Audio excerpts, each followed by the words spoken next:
Hey everyone, and welcome back to another Star Wars update. This week, DragonCon provided a major update for Ahsoka Season 2, which we'll be discussing later in the video. Up first, however, we'll be turning our attention to the Acolyte, with Manny Jacinto joining in the cancellation conversation, suggesting there could be major conversations happening behind the scenes with regards to an Acolyte Season 2. It's no secret fans of the Acolyte have been pushing hard on social media and signing various petitions to keep the show alive.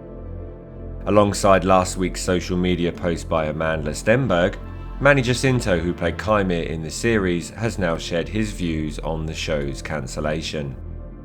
During a panel at DragonCon, Manny Jacinto was asked what is the one thing he wanted to achieve before he dies, and he replied, to much applause, Season 2 of The Acolyte. Something else that you want to make sure you do before you leave this mortal coil.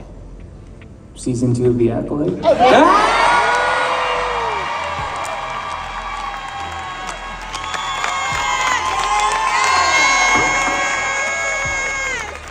Boom. Mic drop. This incredible wish from Manny also pairs with an earlier quote that sadly does not have a video, where Manny reportedly told a fan they were still fighting for the show.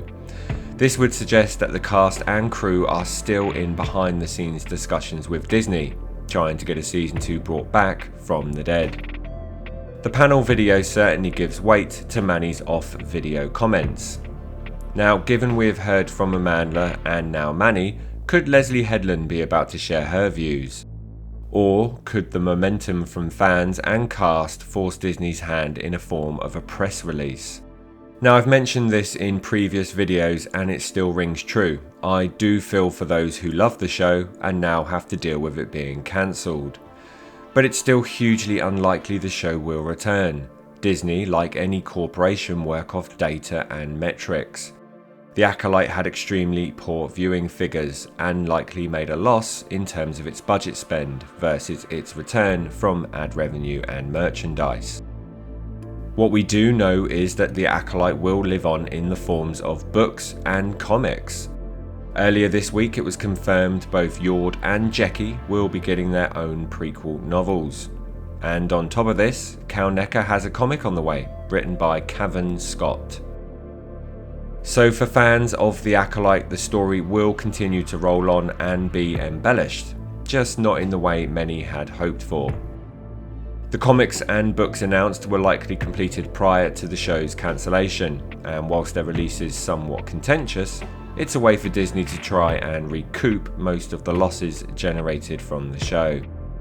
The High Republic books had very poor sales, so it'll be interesting to see how these new comics and books perform when released to the world. Moving on to another update from DragonCon, and Natasha Liu Bordizzo, who played Sabine Wren, has given a very disappointing update on Ahsoka's second season. During a panel, Sabine Wren announced that the show will not commence filming until the summer of 2025. This means any release will be from the middle to the end of 2026. To release the show the same year as the Mando and Grogu movie seems a little strange to me. The Mandoverse has laid some strong foundations in the form of Luke Skywalker and certain characters crossing over from one show to the next. But the release schedule would surely make more sense to have Ahsoka release in 2025, building the excitement ahead of the Mando and Grogu movie release. With the two now set to release in the same year, the Mandoverse, it seems, is getting a planet-sized slot in 2026.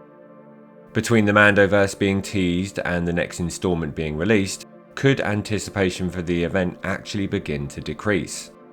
Don't get me wrong, I'm super hyped for all the upcoming shows and movies, but the periods between the shows means it's difficult for fans to speculate and theorise. One wish I do have is for Disney marketing to be more involved with the fans. Releasing more info and sneak peek footage would keep stories and the fans intrigued. D23 wasn't shown live, and except for the lucky 200 people in the auditorium, fans have only had access to rough footage of the Mando movies shot on someone's phone. I think it's about time marketing teams caught up with the all-access world and gave us more.